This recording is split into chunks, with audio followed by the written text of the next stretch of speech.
What's up, y'all? Welcome back to Outside the Clutch. This is episode 31. Today, we're going to dive into an area of animals that we have not touched before on this podcast, and that's going to be terrapins and turtles of all sorts. I think they're all called terrapins. So I'm going to be honest. I'm not the greatest when it comes to that. I'm more the legless when it comes to reptiles, but we want to give love to all of them. So we're going to bring one of the guys that knows a lot about them, is doing a passion project with a really awesome terrapin right now. Um, but before we get to him, we obviously want to share our love. Thank you guys so much for always supporting this. Um, we continue to grow, thank God.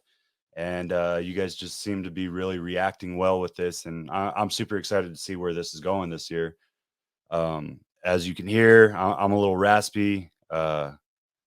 This last week and a half has been kind of rough. I got an upper respiratory thing going on. So hopefully we don't have too much craziness, but it's going to be a good time. Nonetheless, I'm super excited for today. I'm super excited for y'all to watch and to learn some stuff.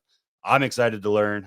That's one of the biggest things about this podcast is we get to learn a lot about different animals and different species that we don't necessarily work, and we get to help support other people in their endeavors and projects within the community. So, and I wouldn't be able to do my endeavor in this community and presenting this podcast without our sponsors. You know how much I think husbandry is important. So it's only right that we have sponsors that give a crap about husbandry as much as we do. Here at Outside the Clutch, we're honored to be sponsored by VivTech. Are you ready for innovation? Tired of the same boring product that's been used for 30 years? Ready to give your reptiles and amphibians the UV they really deserve? Then look no farther than VivTech. Their 3-watt LED bulbs provide the UV rays your animals have been missing. With 3 bulbs to fit your pet's climate needs, plus a dimmable feature, it's the only bulbs we use for UV. And it's the only bulb with a 2-year warranty in the industry. Plus now you can monitor all your pet's husbandry from your phone 24/7 with their sensors, and even ship your customers' animals in their custom bags. So what are you waiting for? Go to vivtechproducts.com today, use code FCLUTCH0322 for 15% off, and provide your animals the best care they've ever had. And you know we all about that chip, baby. Are you ready for the best coconut substrate in the game? Then you gotta get ReptiChip. First off, it's America's chip because it's veteran owned. Secondly, why wouldn't you want the best cocoa chip for your animals?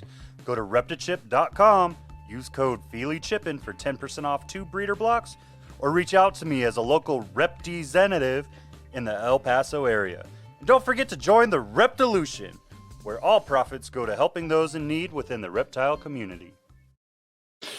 And finally, we're going to talk about the Show Me Snake shows, y'all. Mickey busts his butt. He does multiple shows a weekend. He tries to go year round. Like, this dude's putting in a lot of work, trying to give him all the love I can. West Texas is about to pop, y'all. He's doing 5, potentially 6 shows in West Texas between Odessa and El Paso. Make sure you come out to those. I will be at all Show Me Snake shows for the West Texas area. So come hang out with me, come hang out with the shows, come get some animals. It's going to be a good time. If you're not in Texas, hey, check out their website. Find a show near you. He's all over the states. Now, without further ado, I appreciate y'all for listening to all that, but we're going to get to the man of the hour, Mr. Oh, I'm gonna mess this up. This is gonna be great. I just talked to him, Mr. Ed Komara Jr. of Komara Outdoors. Did I say that right? I hope I said that Dude, right. you got it, man. Hell yeah. Like, most people are like Komara or Komara, or I've even had someone be like, dude, it sounds like Komodo, so I'm just gonna go with Komodo. I'm like, whatever floats your boat, man. Nice. Awesome, man. That's All awesome, right, man. So Happy to be here, man. Awesome. I'm excited to have you, man. Like Balls I'm in the really air. enjoying the way we had an opportunity to converse both last night, and we've been kind of texting back and forth. And so I've played with turtles, obviously, but I never really thought about it. You know what I mean? So I'm excited to learn a lot more about them today. Yeah, dude. Especially because it's something that you don't see a lot in the community, even in the turtle community. I mean, you just don't see them a lot because honestly, there's not a lot of people actually successfully continually breeding them. People may have them as pets, which is great. That's the goal, right? But they haven't been pushed enough, and and I think that's why they haven't been given enough credit like they deserve. So I saw a niche and I saw a need, and I've been working with them since 2010. So about 13 some years, and man, once you get that first one, just like your first snake, you're not gonna have more than one. You can't have just one. So yeah, I'm looking forward to kind of giving them a little bit of credit and love, and because I'm not just about the hobby, but conservation as well. So Heck yeah, that's awesome, dude. So let's talk about you, man. You have a very very colorful past. So let's talk about who Ed is and what brought you to who you are now.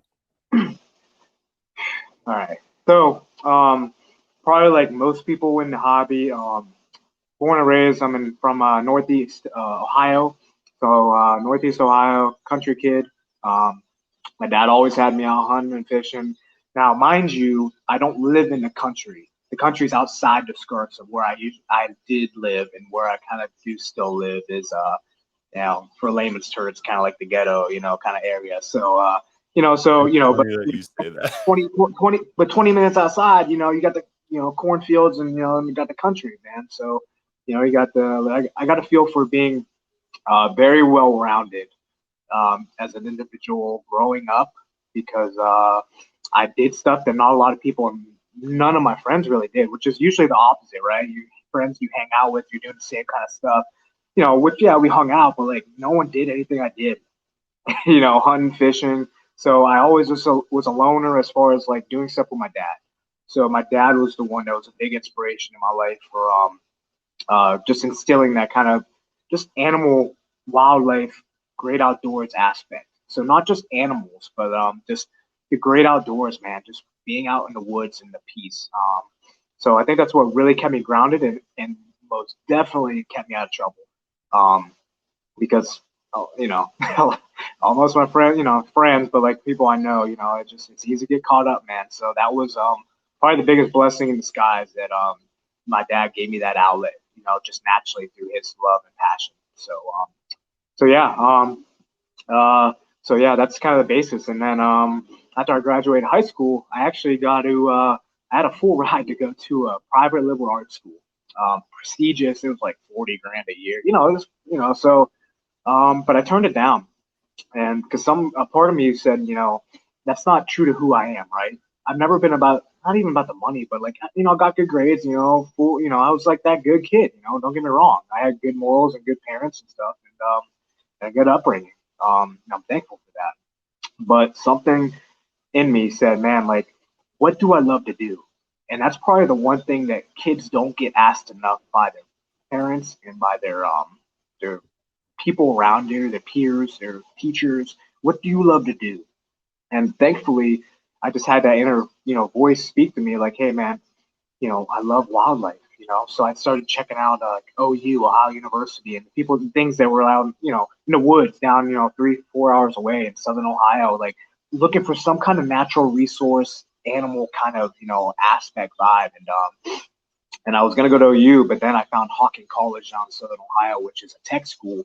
But man, they dove right in. So, all their classes were like dendrology, learn about trees, and watercraft operations. So you're doing watercraft. And then you're getting certified on top of that. Then you're doing chainsaw class. Then you're doing ornithology with birds. Then you're doing botany. And then, all these, everything that encapsulated everything that I loved.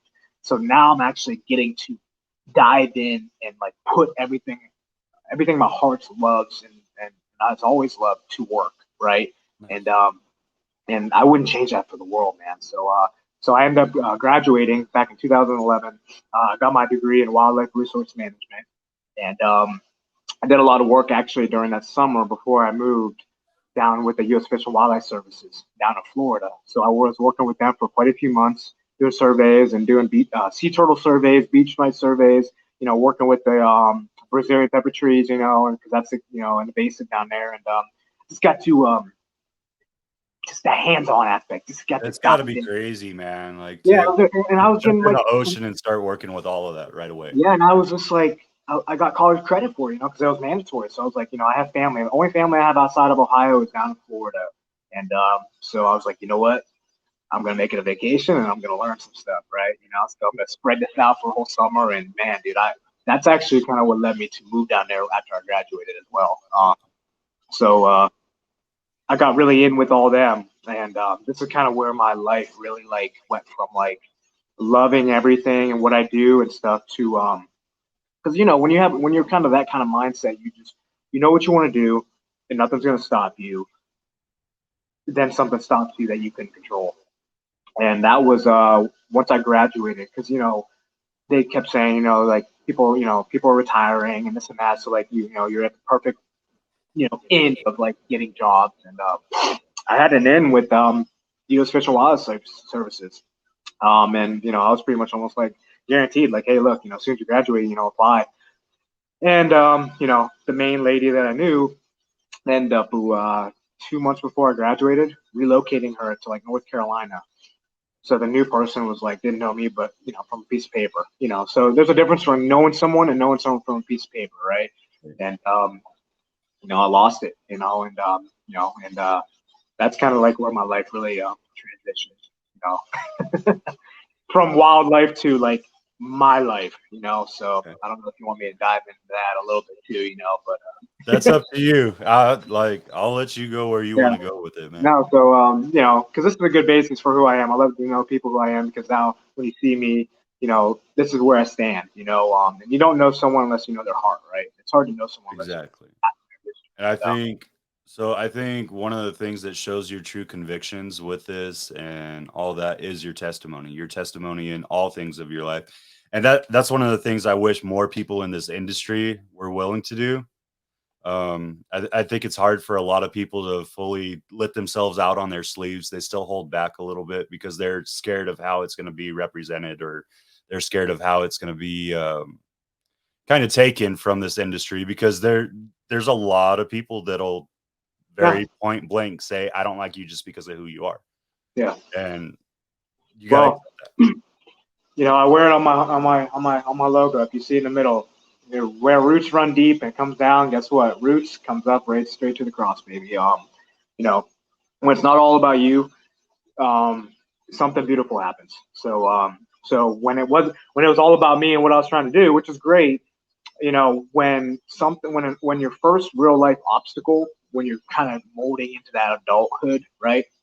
Your fee face, that's what separates you from going this way or this way, right? Because not many, and especially this way, because not many people can still keep going this way, straight. I'm trying to show you right there, straight. After that, and that's why my foundation, my testimony, is so near and dear to who I am, right?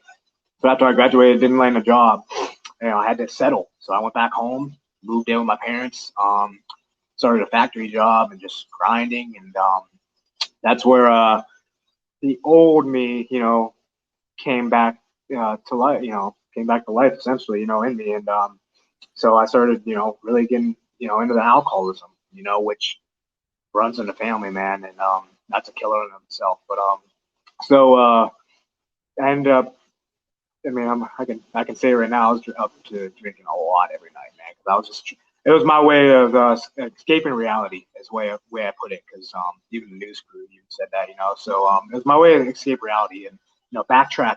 I was always big my whole life. So what you see and who I am now is me, but like now I'm confident in myself to be able to do and share what I'm doing right now, right? Because I was 100 pounds overweight. I've been big my whole life since like kindergarten, man.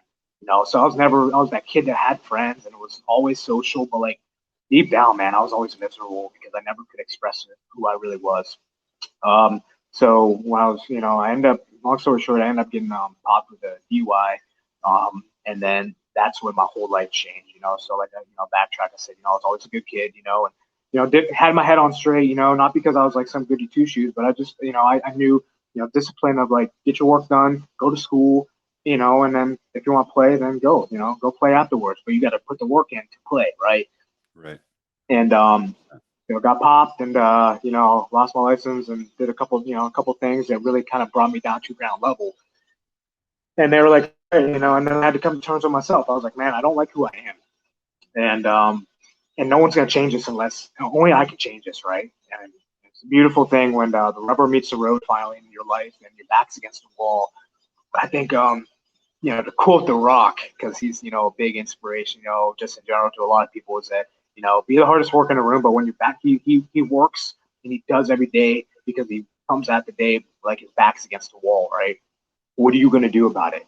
And I started working out in my basement, man. I had nothing better to do. And long story short, made that commitment to myself. And within 6 months of getting my license back, I lost 80 some pounds. And within less than a year, 9, 10 months, I lost 100 pounds. And and then actually, you know, aside from everything I do, I'm also a health and fitness coach, you know, because I feel like if I learn something through a trial and error, then guess what? I want to pay that forward, right? Because not many people, you know, pay it forward. After you do all this is not all about you.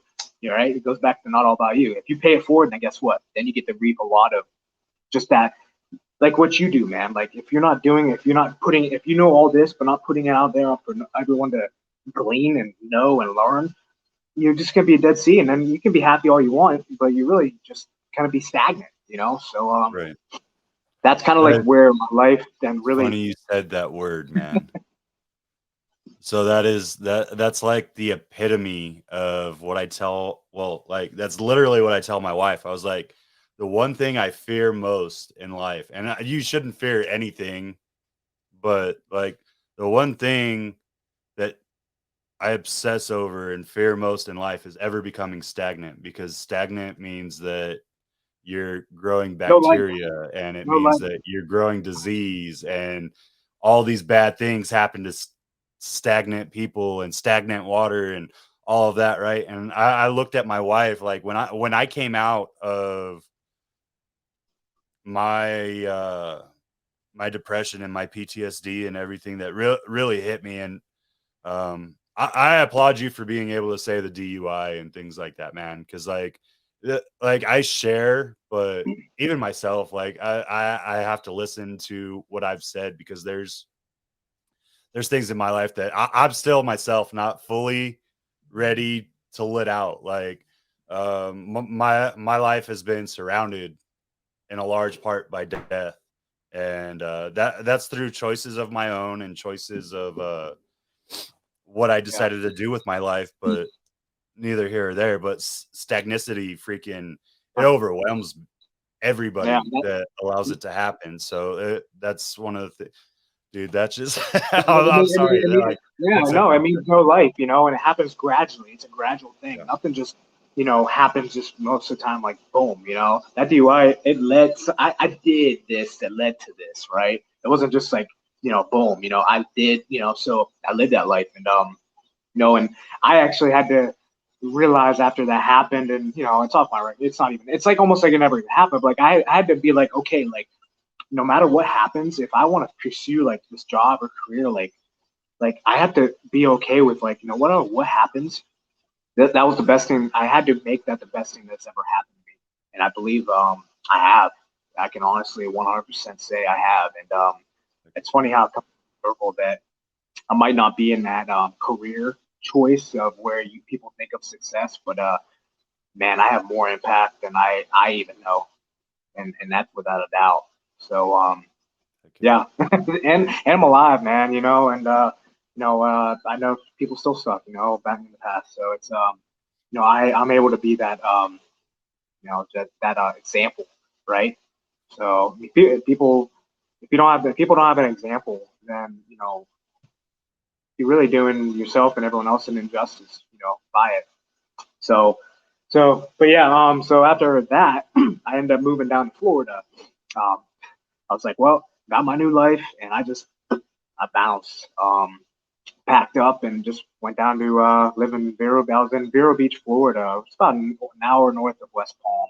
So it was outside the city, because guess what? Yeah, I already told you, I'm not a city boy, but I got all on the beach, less than a mile, living less than a mile from the beach. But that's where a lot of things started to unfold, and kind of come full circle with the wildlife and conservation and stuff like that. And now that I am who I am and have become, and now it almost felt like a mission that I had to prep and get myself ready for what was about to unfold, and it did, man, like a storybook.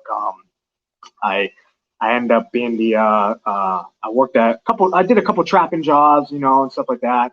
I did a lot of sanctuary work, man. Like I went to shout out to Annette and Mike McCarthy. I volunteered a lot with the McCarthy's Wildlife Sanctuary in West Palm, which is the #1 attraction, and they put the work and the grind in it because of it, man. People don't see that behind the scenes, and I know it because I did it. And just some of the other places, and then I also ended up becoming the regional aquatic biologist for the whole Treasure Coast. So I was out there in the field, with the watersheds and the lakes, and I was pretty much managing lakes, and then water treatment, findings, sampling and all that kind of cool stuff. I think the byproduct of that, even though it wasn't with animals, but I was out on the boat, on the water, and you're talking about Florida, dude. Like, Right. you can't just put a boat Everything. in. You can't put a boat in and think, oh yeah, I'm not on the ocean. No, dude. I'd rather be in the ocean than in most of these watersheds down in Florida because there's nothing but gators, man. Which is cool. That's where I was like, man, like 6-foot gator there, 10-foot gator there. I'm like, I didn't see you, but it's like so it's like I got that interaction. I'm like, man, dude, like and that almost like that kind of like that vibe, with the what reptiles, like, man, dude, it's calling me back, and eventually did, and so. But then obviously life, takes another, turn, and for the good way, and through my health and fitness coaching, I met my wife, and ended up getting married. And before we got married, I started collecting back again, which was a good thing because she knew what she was getting into then. Right. And then it just grew from there, man. And it was mainly turtles because I love everything, but man, like turtles have always been my thing, man. And growing up, even uh, in my town, people called me like the turtle man because like me and my dad not just hunting the fish, but we're trapping and putting trout lines and catching monster snapping turtles and just just and all that kind of stuff. And so I started just collecting a lot, and then it's like, man, like, so now I'm like working in the field now, and I'm keeping on side, and I'm just like, just bringing the two together and merging them a little bit. And before I really knew about the, like, I want to say, reptile community, like I wasn't really involved with that because I was just doing my own thing, man. I was just happy and just enjoying life,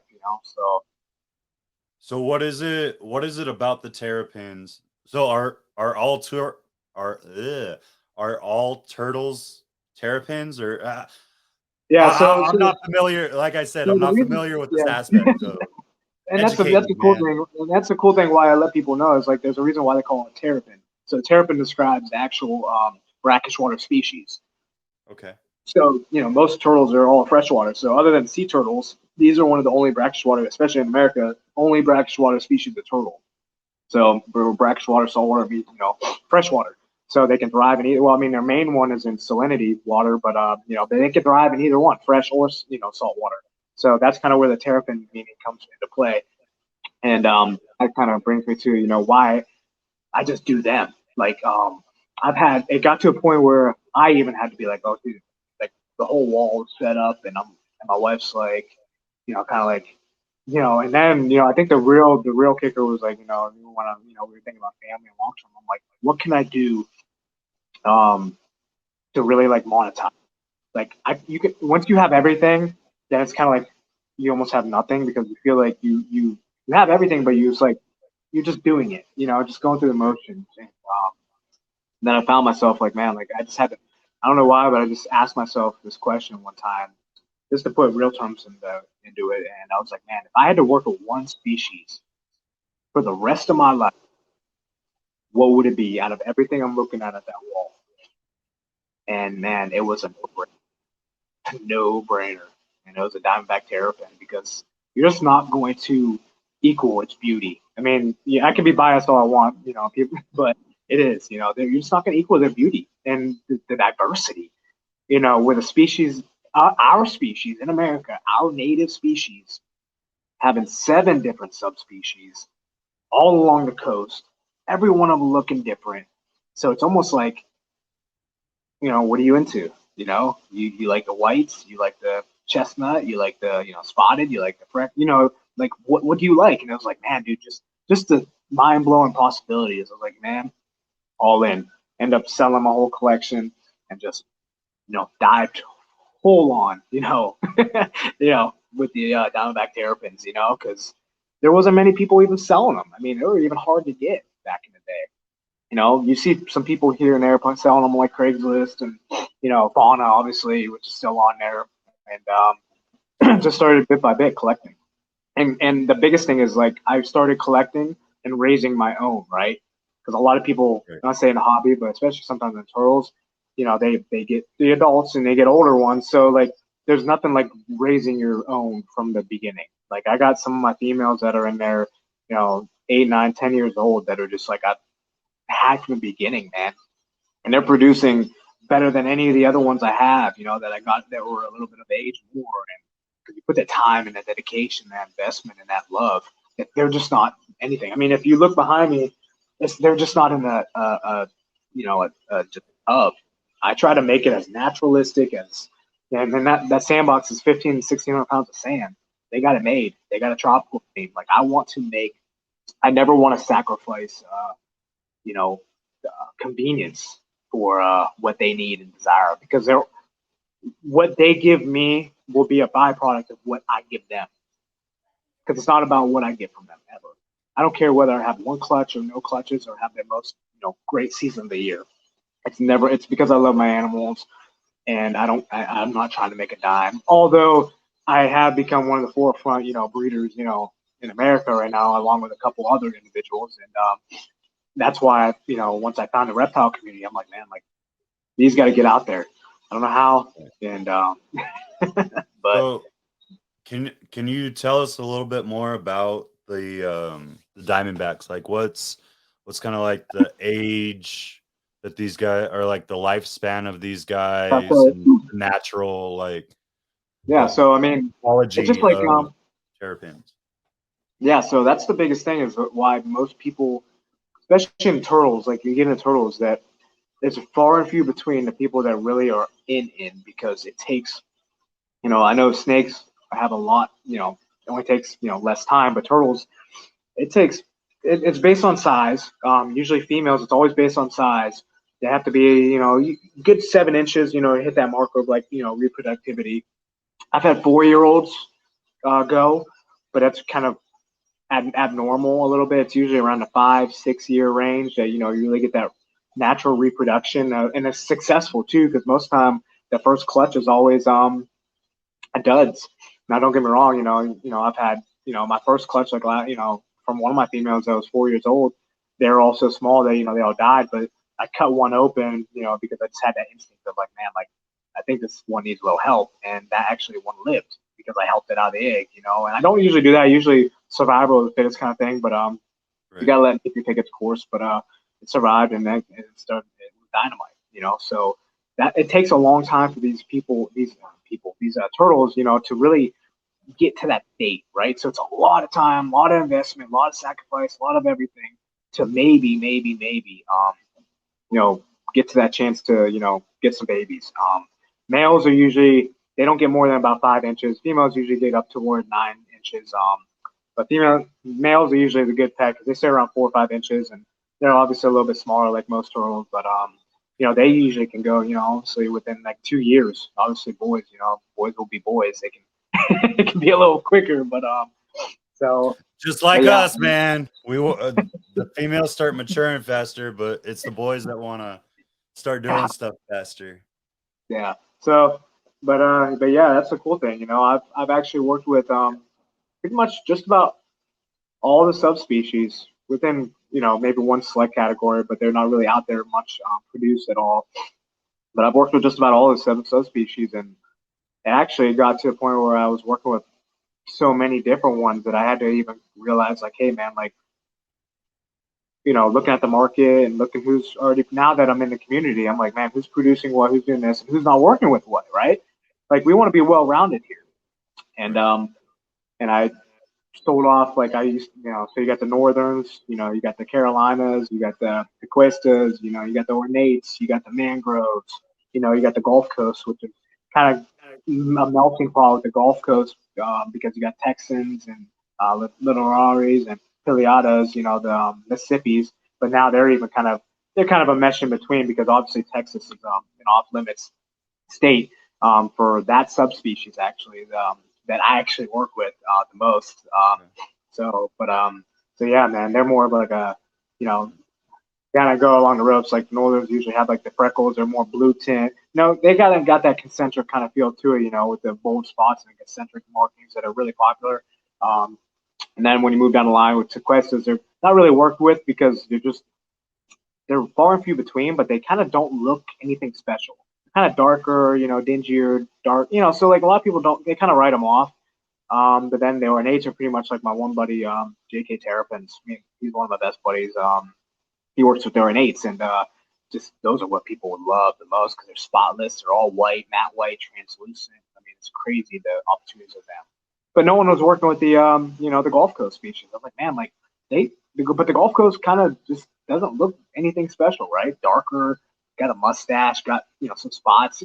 It's almost like a melting pot. They don't look very good, man. But I was like, man, like. Oh, thanks. I appreciate it. No, right? I was just like... But there's qualities there that I've seen that people have produced because what people don't realize with the Diamondbacks is that, and if you go on social media, it's the worst because you're the people that have been producing these guys and the most amazing ones, they're all shipping them overseas. So all of our turtles are going overseas for like a designer kind of like, I mean, they're legit over there. Don't get me wrong. I mean, genetics, this and that. They know what they want. They know what they're gonna get. But that led to like, kind of an underground, just like give all the good stuff over there, which do your thing. But like what the ball python industry is seeing right now with like Tokyo and Mexico and all those markets opening. Yeah. So when you go on social media and type in Diamondback Terrapins on Instagram especially, you see all these crazy stuff from overseas, and it's like. And people want that over here, and you're not gonna get that right off the get go. I mean, because you're just not. I mean, they're selling them, overseas, and so but then that actually would put me, even a step back because I'm like, okay, that's great, but that opened up the market wide open for the people that want to do it and give our own turtles to America, right? To like give, like let's blow this up. Let's give these people, our own turtle, and the best we can possibly do it.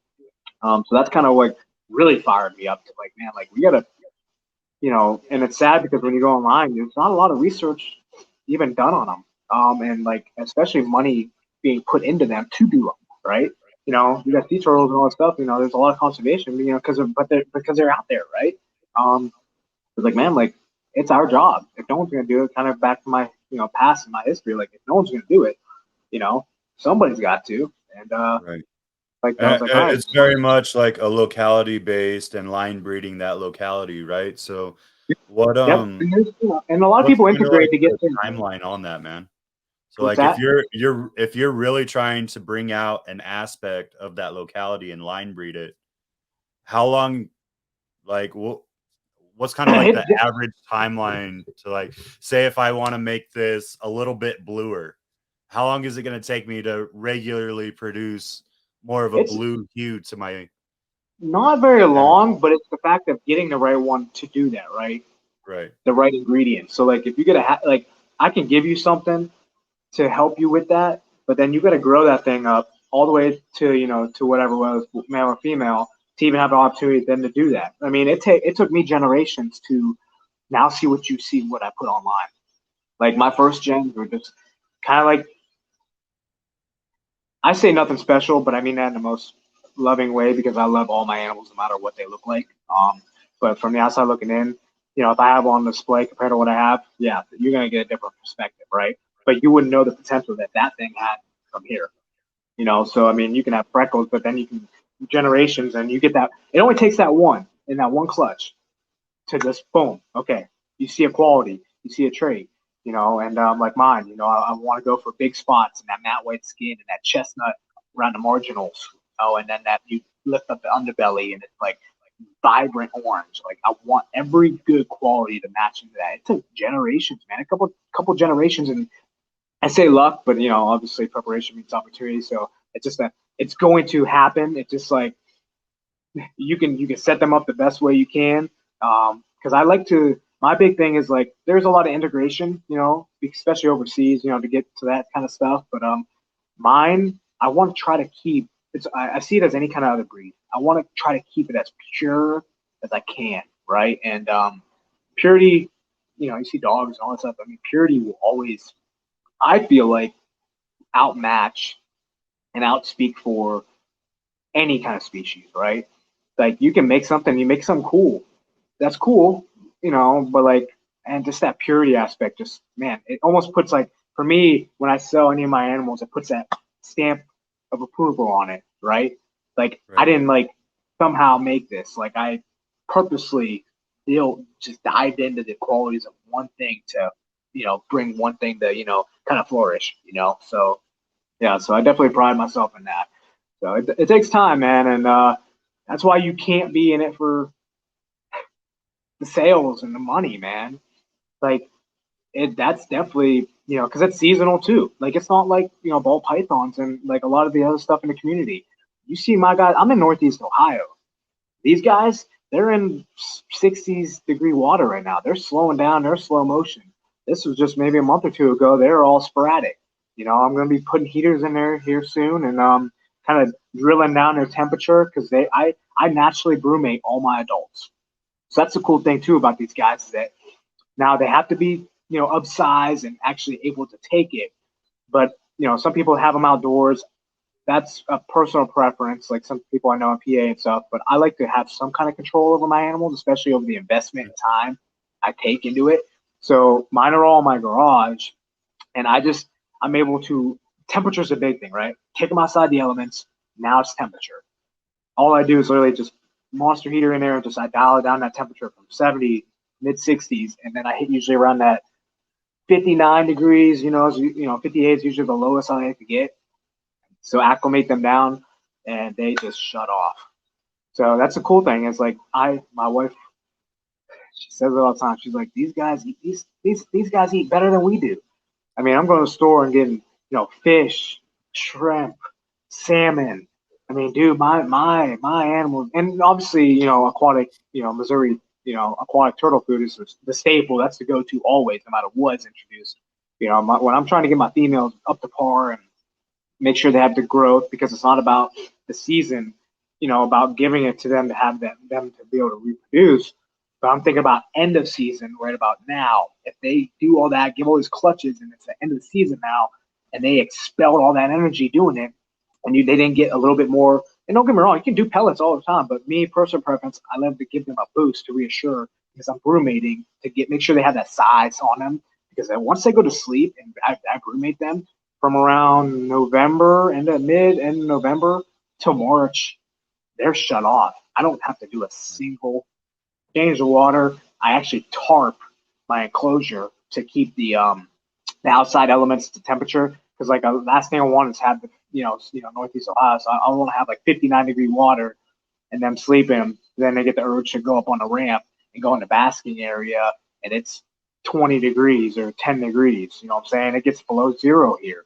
So and then you have to force with respiratory infections and you lose animals quick. I mean, reptiles as well as like I do is that by the time you find something, it's just about almost already too late.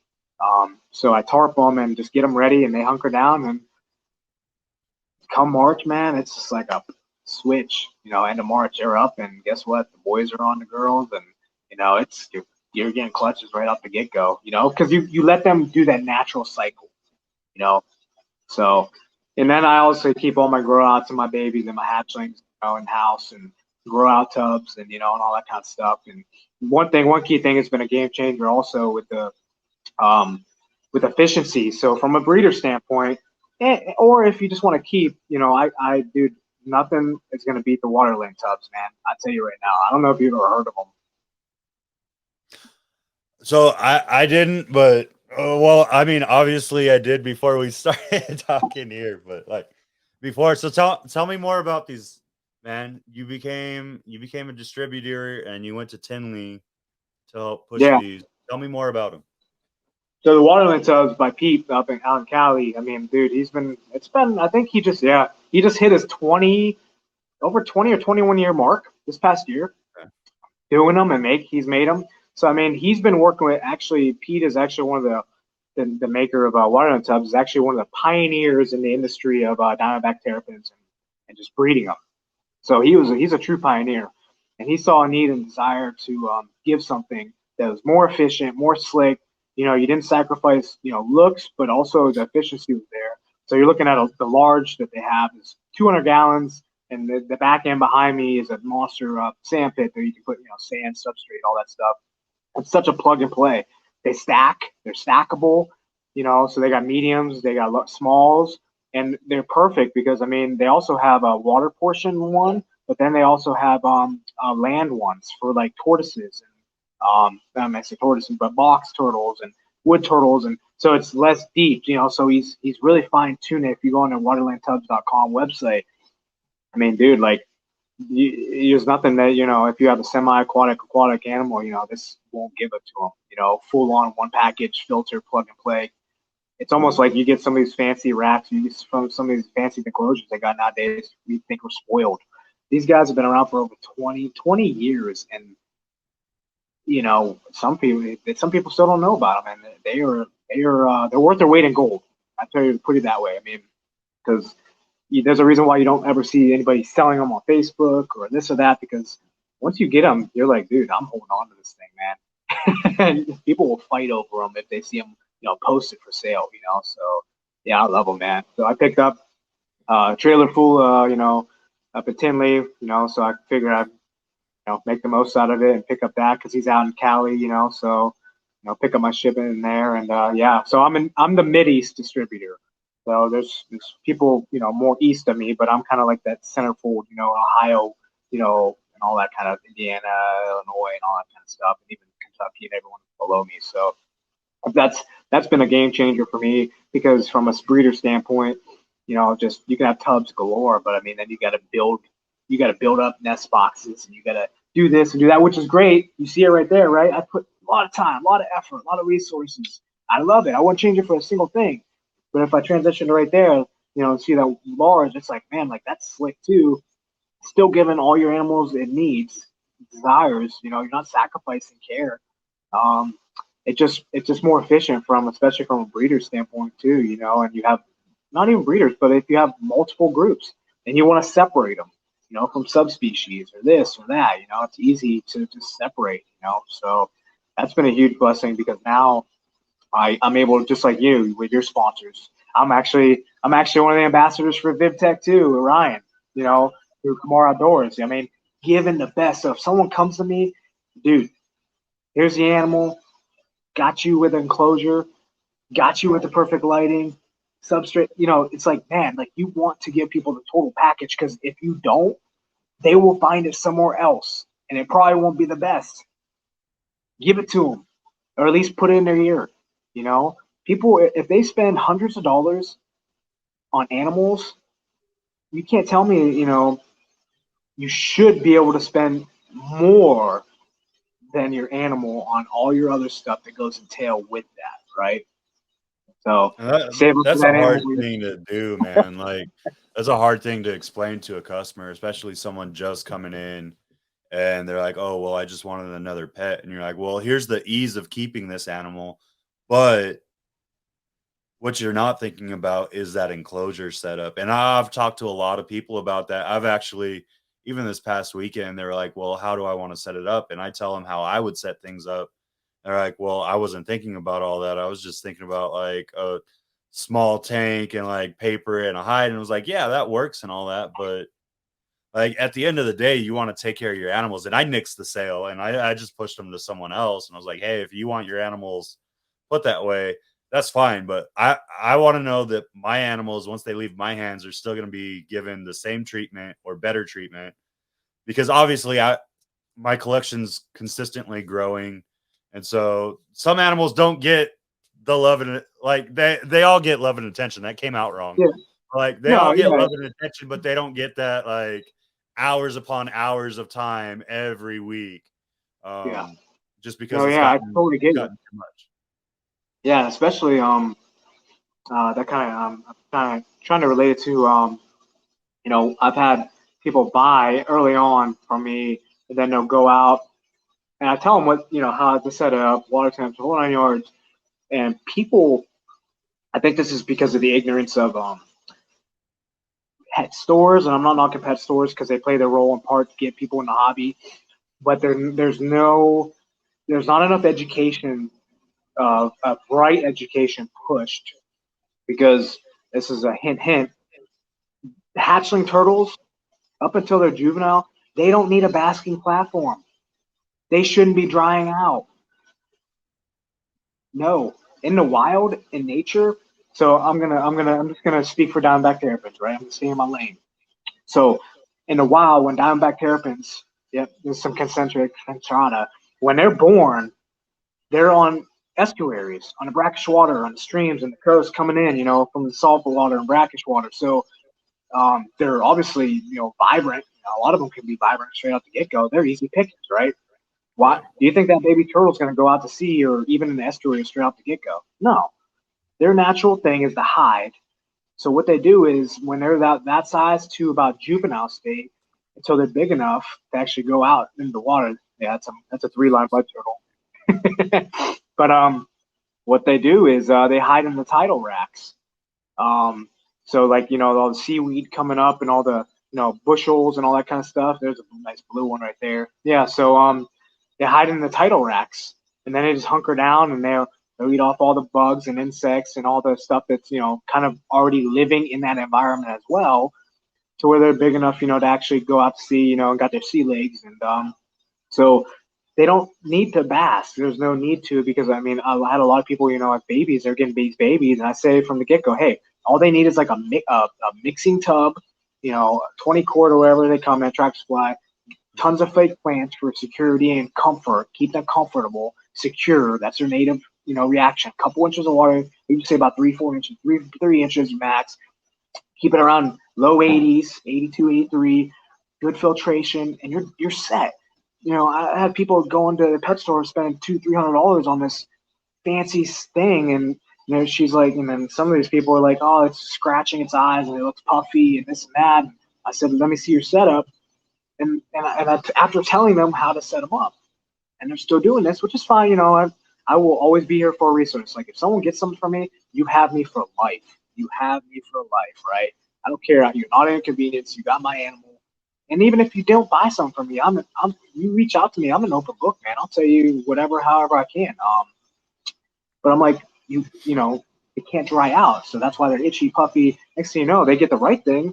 They're in that water. Everything's back to normal. Eating, this and that. So, so it's so simple. But some people and I think we all do. We overcomplicate it, even to what it has to be, right? So you can have all these gadgets and gadgets, and they need all this stuff, but when you come down to it, between the substrate, the water, the lighting, like VivTech, I mean, Ryan and Erica, they're spot on now. They know what they need, right? So it's simple, it's complex, but it's a simple thing. Now, especially, it's a simple thing to fix because now someone saw the niche and then they did it, right? Right. Same kind of concept. It's simple, but just there's too many, there's just too much. Let's say voices. There's just too much with social media and Google. You're not going. If you Google Diamondback Terrapin breeding or how to take care of a Diamondback Terrapin, you're not gonna get what you need. You're not. It's like the You're old not gonna school get. You're not forum. gonna get it by asking on these forums and these social media, Facebook, because you're gonna get 100 different voices, different opinions, dude. That's which is good. Take every nugget for what it is. But like me and my buddy, we're successful, but we do it totally different, right? I handle my animals a lot, so they have a little bit of different too. But what I'm getting at is that the biggest thing that I find is that, like so say you almost have standards for like when you sell your animals, right? When you give your animals your home, like you want to make sure it's cared for in the best way. So you're not going to do it injustice by just making a sale. So with these animals, like, dude, like if you don't give them just just give them what they need, you know? So it's really not that complicated, man, you know? And there's too much chatter, but go to the source that you got your animal from. Because if you got to the right source, the right person, because that's another thing, there's a ton of different people out there. Use your best judgment. Find a person that's not just the animal that speaks to you, but the person, you know, and dive in and learn from them. If that person, hopefully, you know, I know, you know, we're a sea of, you know, flooded with, you know, all kinds of different people. But if someone's like, hey, man, like, you spoke to me, or like, you know, this thing's, you know, like, and you get that connection and that relationship, and someone is willing to talk to you, I don't sell to no one unless they're willing to get on the phone with me. I Not agree with happening. that. That's good. Not happening. Like, call me crazy that I'm gonna be willing to lose a pretty good sale. But if you can't get on the phone with me and I can actually like talk to you and be like, hey, because these animals, they're not hard to take care of if you do it the right way, but they're most time not the most beginner animal, right? They're just not. Right. So, you know, have you owned one? Have you owned any other turtle? You know, so it's just like, you know, and not to say I'm not going to make you want to sell you one, but like, I want you to understand that, you know, it's a different caliber because of just the species. And that's how I like to, I want to keep that mystique, that, that standard with the Diamondback Terrapins. No, not knocking any other species of turtle, but I want to keep that standard like high, right? I never want to devalue them. Never want to undercut here. Well, I'm willing to take a cut. You know, no, I want to keep that standard. You know, you could probably dive that into ball pythons, but like I want to keep that standard. You know. So that's what I'm big on, man. You know, quality over quantity, any all day. Okay. So let's talk about some of the work you did with USARK Florida. Obviously, you're back in Ohio, but you spent a large time and you got started in Florida with all of this. So what's kind of like some of the work you've done with USARK Florida, the work with the Diamondback Terrapins, with them fighting for it right now, and just kind of where you see it and where we can help as a community the most to help USARK Florida really fight that battle. Yeah. So, and it's kind of crazy when you're in your lane and then you're just kind of doing your own thing. That's why I think just sometimes doing your own thing is kind of dangerous in a way. Um, and you can't just be like this. I won't say hermit because some people just, you know, if you want to do your thing, do your thing. But the biggest thing, because like I said before on the podcast, you know, I had a podcast in the past, but like the biggest thing that changed, and I'm gonna go back to relationships, right? If you meet the right people that are willing to talk to you and invest in you, hold on to them, man. Don't burn a bridge. Don't do anything, man. That's relationships this day and age are so invaluable, man. It's not where you can get out of it, but I will be the first to tell you, you'll get more than what you far exceeded out of a relationship than just a buck or whatever it is, or recognition. Don't do, you know. So some of my relationships, like, you know, I'll just put his name out there right there because most people know him. Good Tech, you know, Ryan McVeigh. I met him in Daytona at the Reptile Show. Um, and he was still Zilla and stuff, but you know, I just met him and he was like, you know, like I was just diving into the rest of the community, like seeing like, oh, there's more, way more than just turtles, and he was just willing to talk to me, man, and talk to me, and just like, I'm like, here I am, like, here you are, and I'm like, you're willing to talk to me, and you don't know me, you know, me and my wife, and I'm like, okay, you know, this is cool, you know, and next thing you know, we got connected more and just started talking a little bit more, just being connected, right? And he didn't hesitate to ever um, share, especially, obviously, he's a no holds bar kind of dude, sharing everything and everything. He never holds back, and his conviction Love it just about him. relentless. I can relate to that. I think we both can, and I just connected with him in that way, and the first time I didn't even know. I mean, just like a lot of people that are new in the hobby or not in the hobby or even have been in the hobby for a while that are not naive to it. You know, he put this out there about USARK when these laws started to really like kind of like out there started to be out there and this push and he started, you know, pushing it. And I'm like, huh, I never knew that thing even existed. But if it's something that's like what he says it is, which I believe he says it is, why is this so abnormal? Like, why is it so abnormal?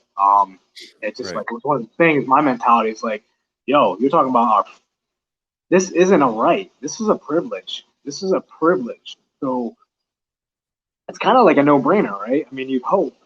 So, then, he'd promote more, and I'd reaching out to him, he'd share everything about it, and had him on our podcast, about it was like 2 years ago.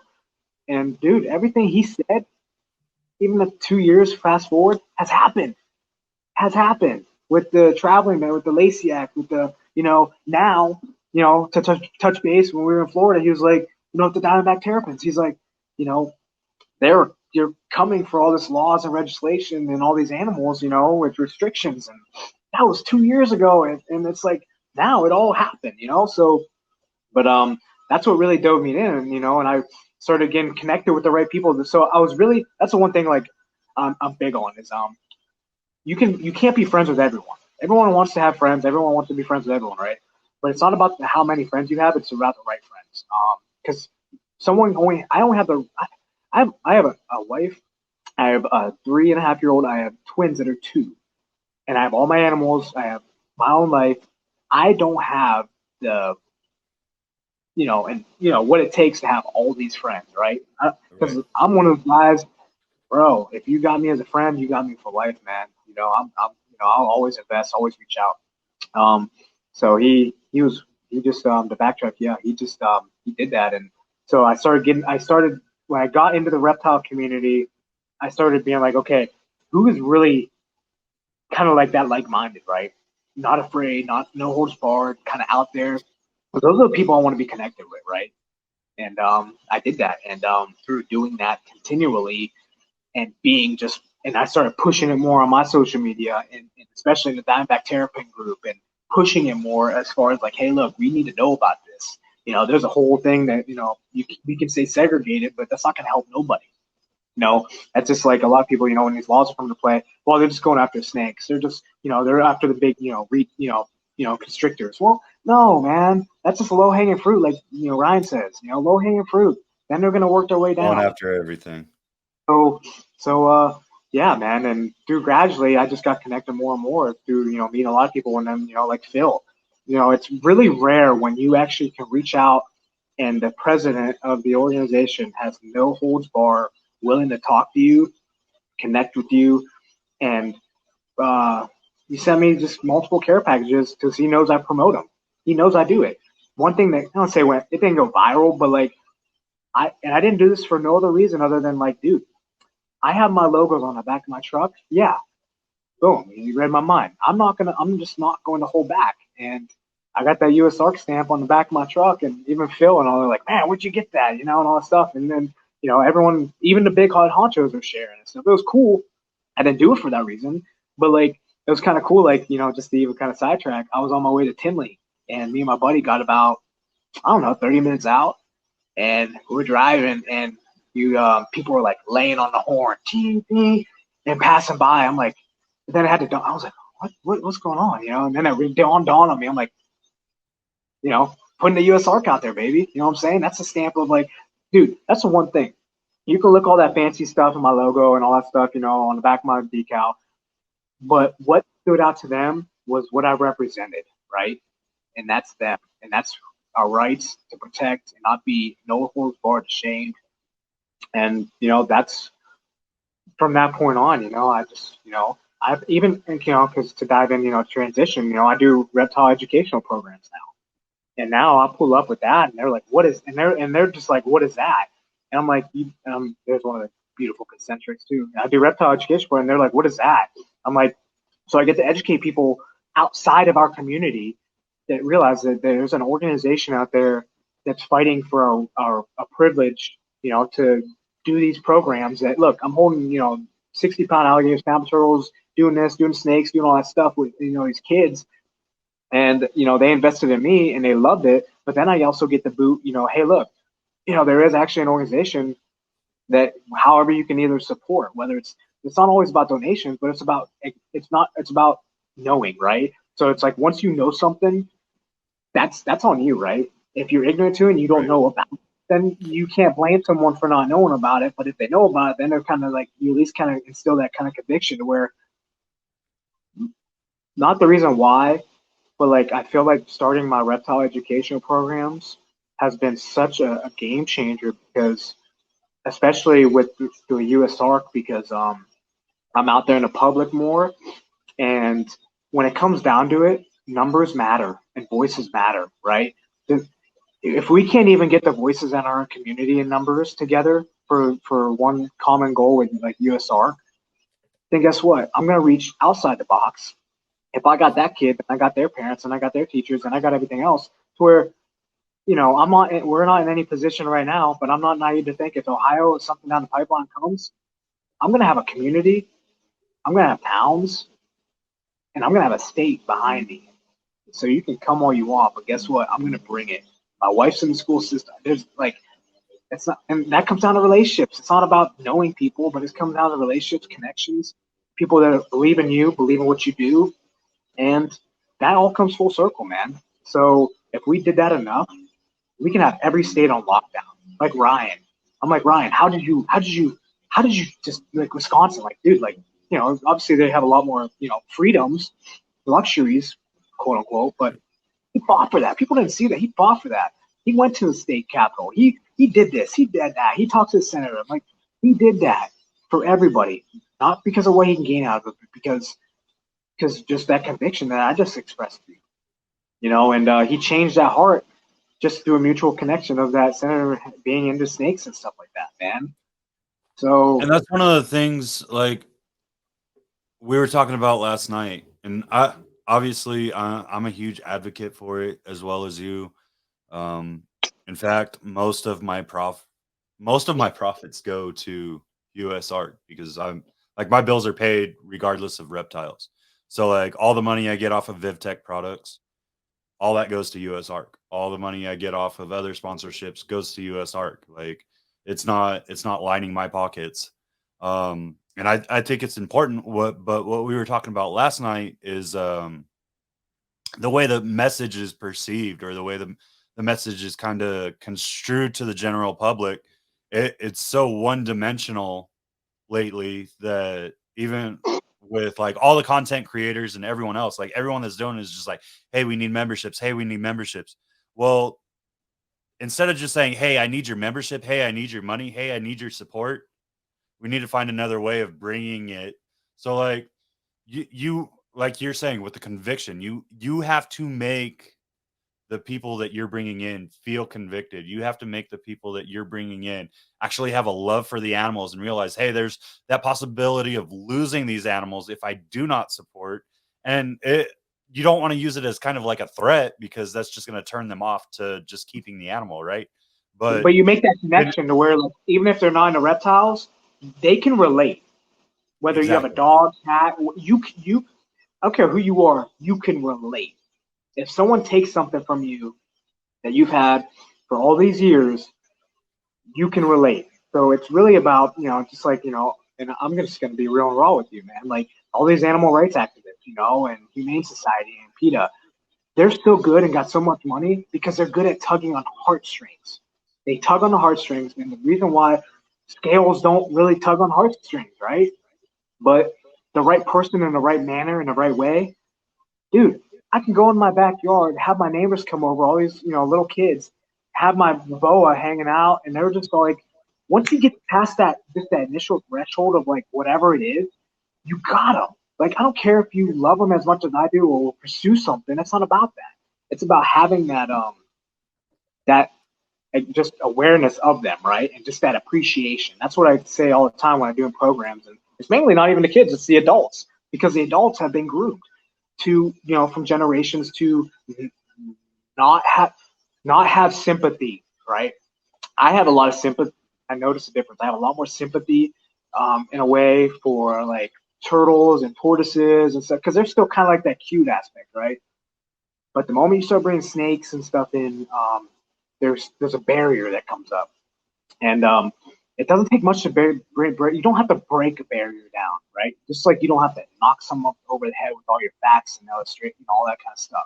It's about just expression. right? So I can be like, just in my, just, it's about tone, it's about everything, man. You just gotta love, if you love what you do, I don't have to tell you how to share with somebody your passion. It'll just show and it'll flow, and people will just like you got their hearts, and you just welcome them in, right? Whether they're from 10 feet away or they're touching the thing, it don't matter. You can tell by the face, you can tell by everything. Because most times, 9 times out of 10, I have everyone touching or holding whatever by the end of the show or whatever, man. And that just, kind of to bring it all full circle, I've always been about impact, man. Like, I don't care about, dude, I breed, I do the programs, I got my family, my wife works, I still work. Like, people don't realize, like, I'm not doing this full time, but that's okay. Like, and, I want to strive to, have the breeding and the programs to kind of complement more so. But like, I still work, make sure things are situated and all hold down, and so like, I never let any kind of excuse, because the biggest thing, the reason why, when I had decided about breeding these, I had to come to terms, especially with the seasons. I said, but I never want to, the moment my animals become a necessity, that you need to produce something for me I never want to get to that aspect. And I will do, and maybe if I do continually, then I'm like, okay, you guys are doing this, but by byproduct, by me doing this with you. But until then, like, I always want to make sure that it's always on me. It's always on me to make sure the bills are paid, the house is held down, the family's taken care of. So that's why I'm like, I never want my animals I have to need them to give me something, because then it becomes icky, right? It comes, the relationship becomes different with my animals. I mean, I have all these animals, and dude, people think I'm crazy, but I spend the time to actually take all of them out, feed them in separate containers in the sunlight, let them bath, bathe, do their thing. Like, I mean, it is, my wife even is like, like, but You're that's giving these animals more attention than I'm getting right now. yeah, Oh, yeah. feel that one. I didn't say you did, so, but yeah. Right. No, I feel that one. I get that comment regularly. Yeah, but she sees how convicted, that comes back to conviction, right? That nothing, if you're just doing out of just maybe the wrong reasons, especially our wives, they'll say right through us, right? So, but if you have that conviction, it's just something that's like, look, you're not gonna pull me away from this, but see how much I'm invested in care, and I'm doing this for something much bigger than myself. That'll always speak, to terms, going back to impact, that's why I started doing the reptile education program, because, I got to a point in my life, and this is even next level from, so from USARK, I'm doing this and doing that. And then I realized, and I think who said it? I think it was a couple of these big guys, like, Jessica Vilka. He's one that comes to mind, because he's all about ball pythons, right? Boom, boom, boom. He's top notch. He's up there, but he's still human, and he came to grips to where sometimes I'm almost going back to circle before I invested all in with terrapins. I'm like, you know what? I'm doing this. I'm going kind of through the routine. I got the system. It takes a lot of work to get to that point to where it doesn't seem overwhelming, but then it's not as overwhelming because it's routine. And then I got to that point. I'm like, you know what? I feel kind of just I'm going through the motions, and I don't want that. I never want that, right? So it's like, I'm always next level, next challenge, right? So I'm like, how can I just spark, revigorate? Because I love all animals. I love all reptiles. I am a huge snake lover. I love snakes, but I'm like, then I did a program with the turtles, all tortoises and turtles, because I have the Diamondbacks. I have Rex, who's the big alligator snapper turtle that a lot of people have seen. I have a couple of leopard tortoises, Betty White, who's a bearded dragon, all white, So I got a little bit of mixture, but like, I did those programs with tortoises. Then I saw a need, right? One of my first programs I did at a kindergarten locally, and this is a changing factor. This is actually what made me just dive in, because I've only been doing this for like 6 months, and now it's crazy to think only 6 months of investment full on just has turned into this. But a teacher, before I started, I walked in and she said, "Hey, I just want to let you know. So you got to take into consideration, after COVID, after all this stuff, you think it changed our adult life, think about the kids. My wife is a high school teacher. She's got ninth graders at 7th, 6th grade levels because of COVID, right? So, it changes not just the adults, but imagine the generations to come.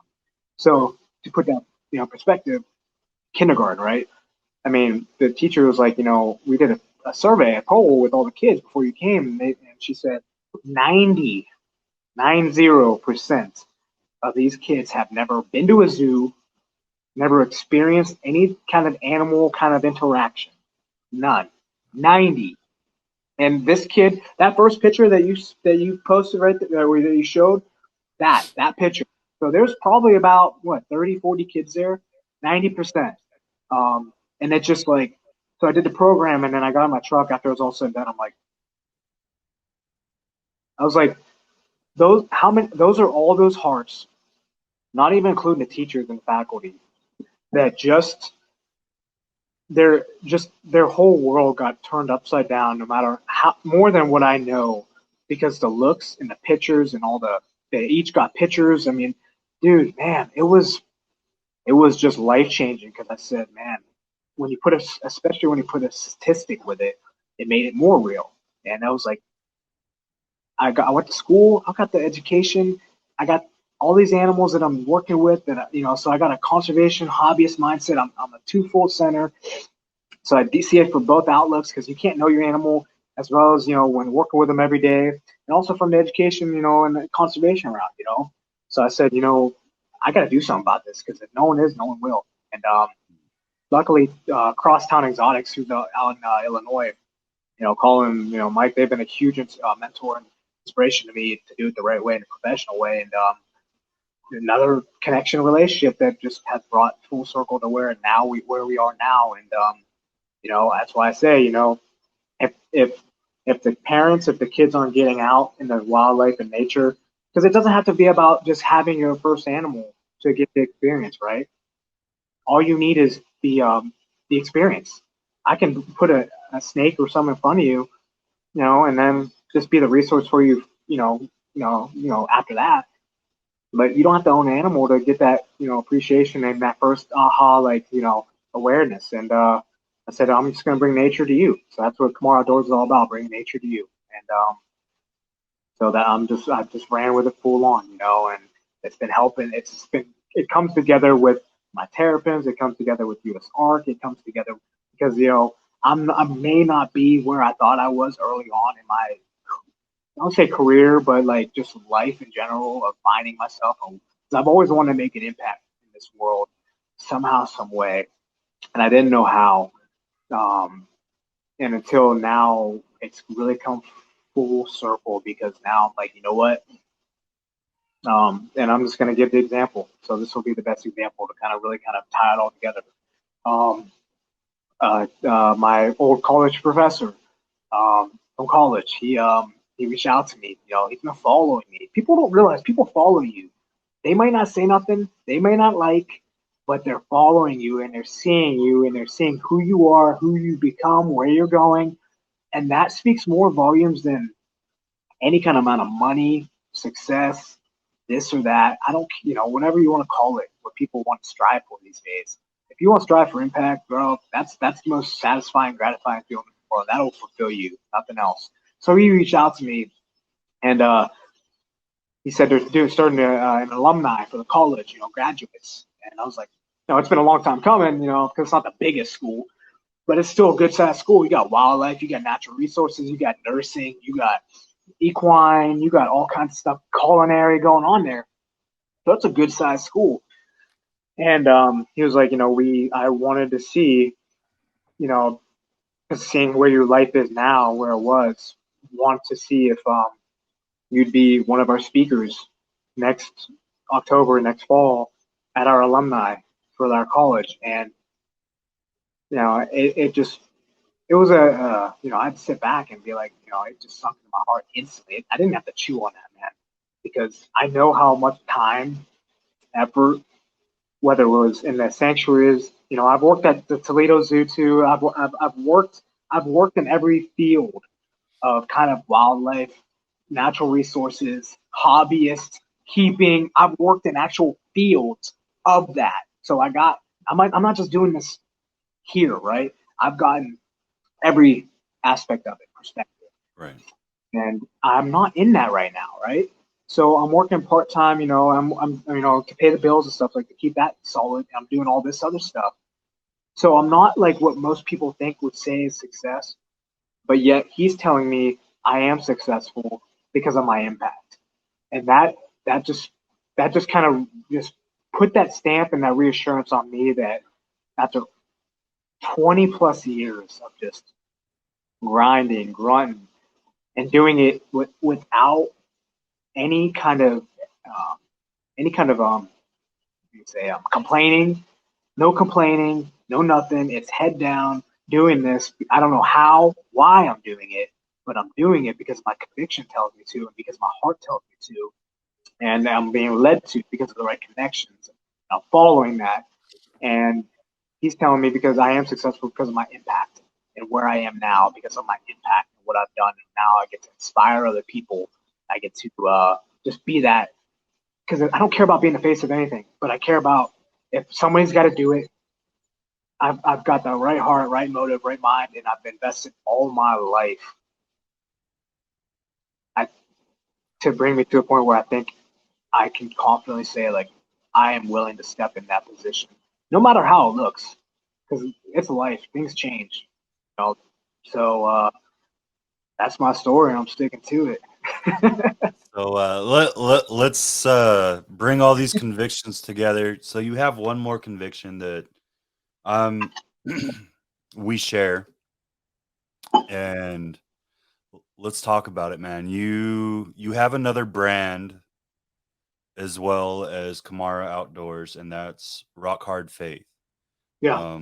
Tell us a little bit about Rock Hard Faith, and then also tell us about what it's kind of been like being a Christian within the reptile community. Not knocking how it's seen or anything like that, right? But there's times where being a Christian in this aspect is sometimes hard, man, because you're very Yeah. much so you're around people that don't necessarily believe in that. Like they're spiritual, but they're not Yeah.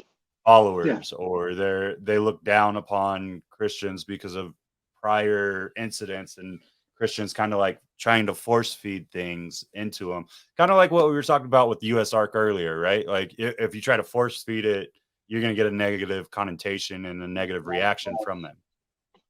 Yeah. So this goes back to the way I see it is the way I've learned and have been groomed all through the years. I'll backtrack to the beginning why, but to answer that kind of, because it just spoke to me, that question that you said about being in the reptile community and feeling like maybe like an outcast, but like not like you're it's kind of more out there, right? So even if somebody was, you know, they're not outspoken about it, which is fine.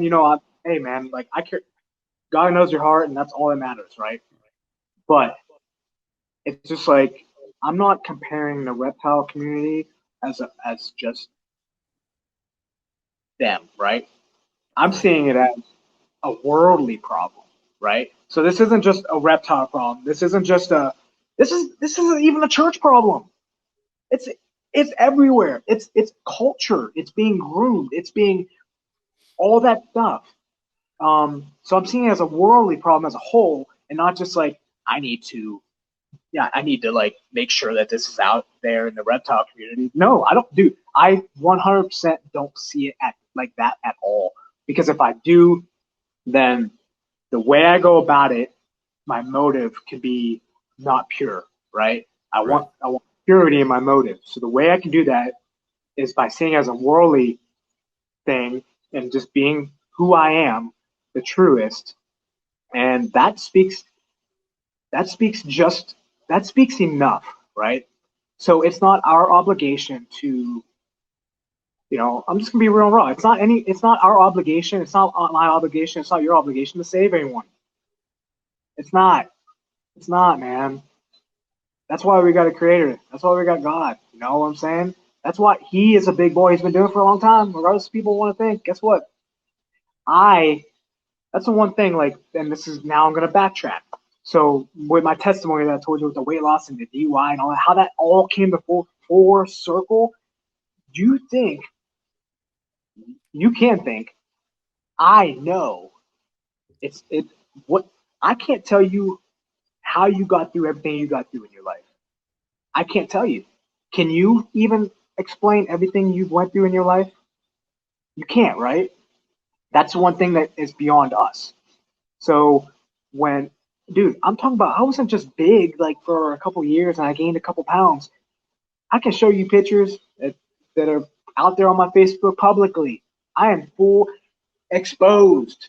I'm like, this is where I was from kindergarten, having an asthma attack, to all the way up to college education, looking myself in the mirror and be like, I don't recognize that person in the mirror. And this is supposed to be the biggest day of my life. And I'm graduating college, the first person in my family to graduate college with something I love and that I do, that I want to pursue for the rest of my life. And I'm miserable. And then the DUI happened, the alcohol, the DUI. And then I came to full circle with myself. I had to be like, look, I don't know what to do. The only thing I can change and I can do is change this physical body. That is the only. You can be the best, whatever you want to call it in the world, but you cannot control your own life. Things happen down the road, driving. You can't control that kind of stuff, right? You can control what you do and your reaction. So I did what I know I can control, and that was take care of my body. Within less than a year, I lost 100 pounds, and who I am today is not, that's the same person, but now just exposed, right? Now I'm just exposed. And I knew, you're talking about, and I'm going to be honest, me and my wife are health and fitness coaches for Beachbody. And, so we do all of our workouts are at home, right? And that's how I got a good discipline, because I don't need the gym and all that stuff, but I go all at home. But, I did that at home. And you're talking about me. I was, golly, dude, I lost 8 pant sizes. I was a 4X. I mean, I was, big boy. You're talking about I was doing one of the hardest programs that you could possibly do. And I'm sure everyone's heard it. I don't care who you are, P90X. Mm-hmm. I did it at that size, at that state, at that where I was in life. And guess what? Not even if you were in shape, it still put a hurting on you. I was where I was, coming fresh out of drinking a 30-pack of beer a night, DUI, and now you got this boy telling me that you're going to do this program? Haha. Well, guess what? I did it. I was rolling off the couch. I don't know how I even could get up and stand up, let alone do the program. But within 6 months and losing 80 pounds of doing the program twice, I can't explain that. I can't explain how my physical body just forced itself and did that.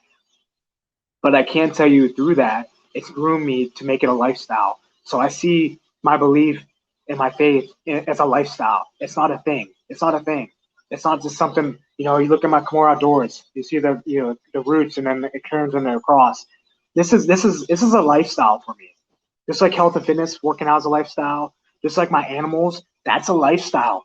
If you see it as a lifestyle, man, it changes your whole perspective on why and how it becomes a part of who you are. So it kind of molds into your being to where it's like you can no holds barred, no strings attached. I can be your friend and talk to you regardless of who, what, faith, what you do. I don't care. So I can be that no holds barred, no strings attached. I don't care what you can benefit me and all that stuff. So, I mean, that's kind of like where my faith took a turn. I'm like, man, the faith aspect. So I grew up, going Catholic, going altar boy and all that stuff. So I always had that foundation, but I never had that relationship. So I knew, I was believed, but I never had that relationship aspect, which a lot of people, still don't have. It took me going through that in my life and that lifestyle change. And then, when I started doing, testimony speeches, I was traveling from Toledo, Columbus. I did thousands of people, Miami, Daytona, Orlando. I was traveling before I even got into back into the reptile, thing. I started doing presentations and sharing my testimony. That's all I knew what to do, right?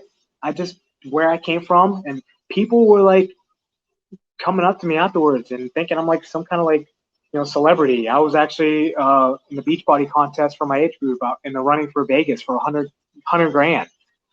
I'm glad I didn't win that 100 grand because it probably might have changed my heart about things, but I didn't do it for that.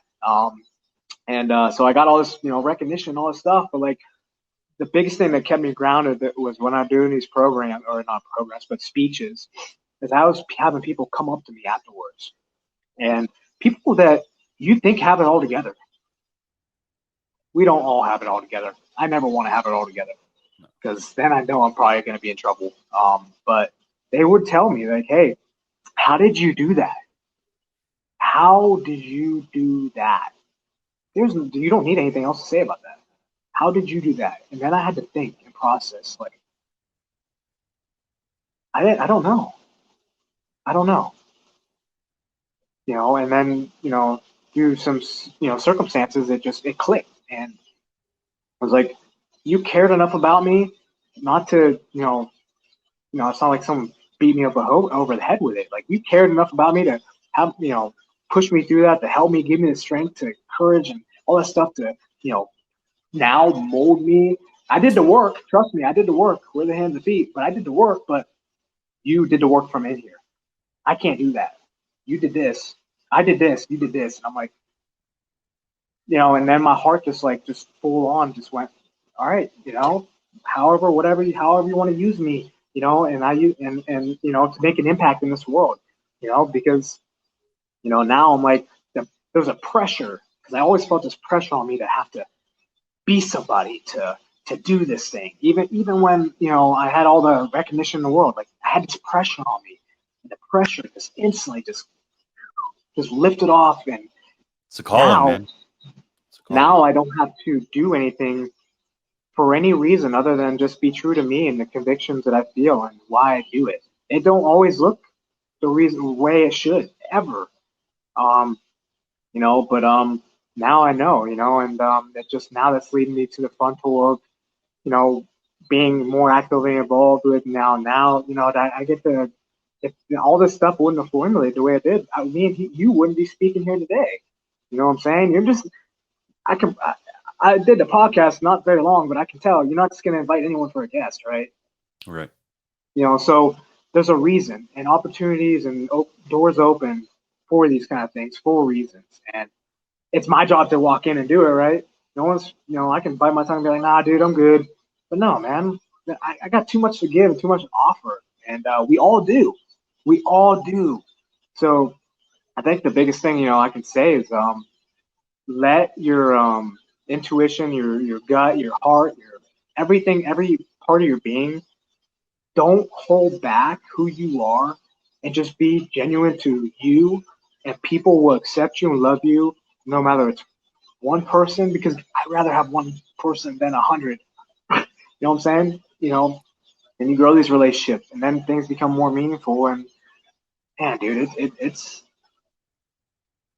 we can have $1 in our bank account or 100 G's at this moment, and I would feel the same way. Now the dollar might help me grind a little bit more, you know what I'm saying? But yeah, I'm just being realistic, but yeah, man, I like to give perspective. So. Heck yeah. Well, I appreciate it, man. If we want to check you out, you said you had a former podcast. Yeah, we haven't started that back up yet. We plan on it probably, hopefully in the next year or so. It just with life and moving and two people, because me and him did it together. Swamp Lake Reptiles, and great guy, and but we want to get to that point, because we met a lot of great people, man. If it wasn't for that podcast, like just like this, I wouldn't have met you. We wouldn't have been now connected through that. And I met so many great people, like the late great, I don't know if you know Fred Grunwald down in Florida, man, just a pioneer. Just, man, dude, he's everything that probably anybody wants to strive to, who to be and how to be. And it wasn't for that, like that connection, that relationship, and go down there and visit him and do the podcast live on his ranch and all these animals. Like, man, dude, and then he passed away, not long ago, a year. And 2 years ago, not long ago, but man, he made an impact in the community, man. That puts everything in perspective to where if you do it the right way, people are gonna remember you for not what you did, but who you were. Um, and I strive to be able to be like, just like, and I take it the same way with my kids, man. I want my kids to be like my dad, not because of he was into reptiles or not because he did this or that or how successful, how much money he made, but because who he was and what he stood for. And those are the things that I want to instill in my kids and represent, in our community in this world, and I think we're just getting started in the reptile industry in the community. I mean, I think these laws and the regulations have really made it aware now to where you cannot not know. So with adversity comes now enlightenment to now we now know. So now we need to hold ourselves accountable and not wait for something to, crap hit the fan to do something about it, but do something about it gradually, like Phil says, to where once we get to that point, we have either enough money in the bank or enough voices to be like, boom, we got it. Don't even silence that, So 100%. we need to get to the point. I think we are fast, quickly. We're banding together. So going to Tinley was a very big eye-opening, my first Tinley, because it brought that full circle. I knew everybody, but now, just not. I mean, you could probably attest. Nothing beats that. I've been to even Daytona. I've been to Orlando shows, and just they're great. But like Tinley just has that atmosphere, and I was like, man, like we are strong, we are powerful, we're.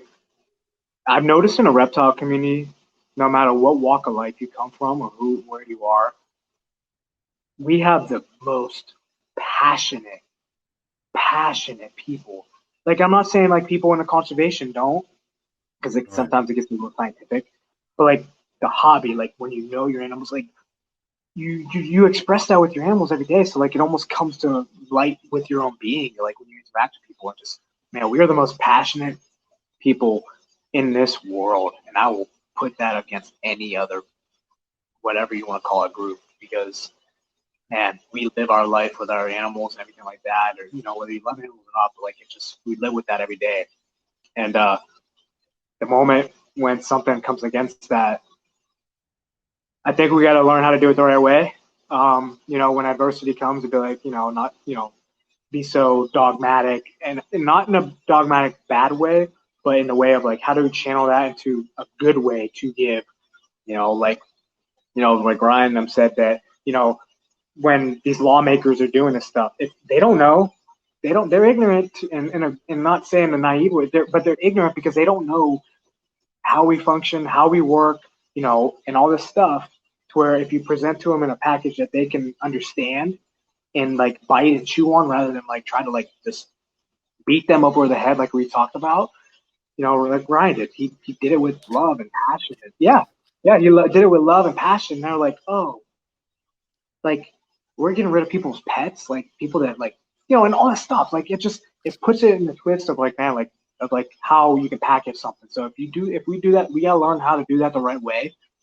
We're getting there, because the right people are now, like you and me and some other people you've had on the podcast, Brian, like everyone. We're doing it the right way now, and we're only getting we're just getting more professional in a way, in which you see the logo, USARK. I mean, the logo changed, and now it's like just that we just got to represent the right way. Like so many people just think we're so like low key, underground, like this weird. Like, no, man, yeah, we're weird, but guess what? So are you.